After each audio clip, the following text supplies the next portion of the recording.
কালো জাদু নিয়ে যত গল্প পড়ি কিংবা শুনি, ততই আমার আপনজনের উপর থেকে বিশ্বাস যেন উঠেই যাচ্ছে। আজকের গল্পটা ঠিক সেরকমই একটা গল্প। জিন ভূতের রাজ্যে তোমাকে স্বাগতম।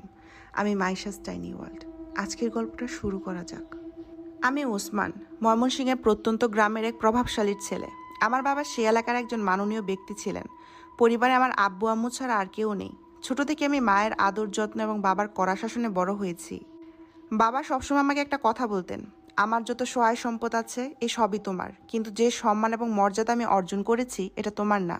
এই সম্মান এবং মর্যাদা তোমাকে ধরে রাখতে হবে। এমন কোনো কাজ করবে না যাতে তোমার সম্মানে ঠুনকো পরিমাণও দাগ লাগে। বাবার এইসব বড় বড় কথা আমি কখনোই বুঝতাম না, কারণ তখন আমি ছিলাম একটা দুরন্ত বালক। হেসে খেলে খুব ভালো দিন কাটছিল আমার। আমাদের গ্রাম থেকে কয়েকটা গ্রাম পরেই ছিল আমার বড় চাচার বাড়ি। যদিও তারা আমাদের মতো স্বাবলম্বী ছিল না, কিন্তু চাচি আমাকে যথেষ্ট আদর করতেন। তাই মাঝে মধ্যে আমি ওদের ওখানে বেড়াতে যেতাম।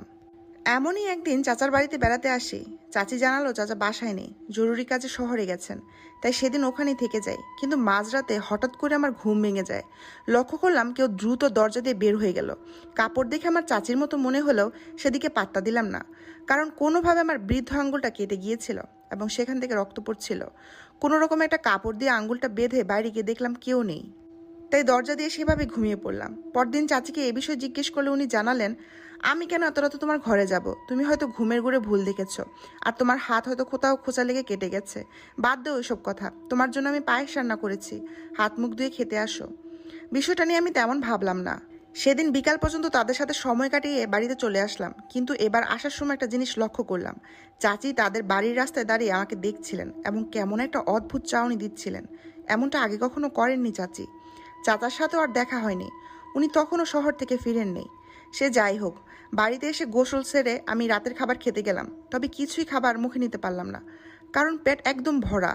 পানিটুকু খাওয়ার মতো জায়গা নাই। কিন্তু আমি সেই দুপুরে চাচিদের বাসায় দুধ কলার ভাত খেয়েছিলাম, এরপর আর কিছুই খাইনি। তাহলে এখনো কিভাবে পেট ভরা? এসব ভাবতে ভাবতে হাত মুখ ধুতে চলে গেলাম। কিছুক্ষণ এপাশ ওপাশ করতে ঘুম চলে আসলো। ফজরের কিছুক্ষণ আগে আম্মুর ডাকে আমার ঘুম ভাঙলো। আম্মু নামাজের জন্য ডাকছেন। আম্মু প্রতিদিনই এটা করে। ঘুম ঘুম চোখে তাকিয়ে দেখলাম আমার ঘরটা কেমন ধোঁয়ায় ভরা এবং আগরবাতির গন্ধ ছড়িয়ে আছে চারদিকে। আর ঘরের মেঝেতে কিছু একটা রাখা। ঘুম কাটিয়ে উঠতে সব কিছু স্বাভাবিক হয়ে গেল। কোথাও কিচ্ছু নেই। আম্মু তখনও ডেকেই যাচ্ছেন। নামাজ পড়ে আম্মুর সাথে বাগানে হাঁটতে হাঁটতে দিনটা শুরু করলাম। সারাদিন বেশ ভালোই কাটলো, কিন্তু তেমন কিছুই খেতে পারলাম না। খাওয়ার প্রতি আমার কেমন একটা অরুচি চলে এসেছে। রাতে হালকা খাওয়া দাওয়া করে পড়তে বসলাম। অনেক দিন হয় বইগুলো ছুঁয়েও দেখিনি। বাবা জানলে আমাকে শেষ করেই ফেলবেন। রাতে প্রায় 12:15টার দিকে ঘুমিয়ে পড়লাম। কাশতে কাশতে হঠাৎ আমার ঘুম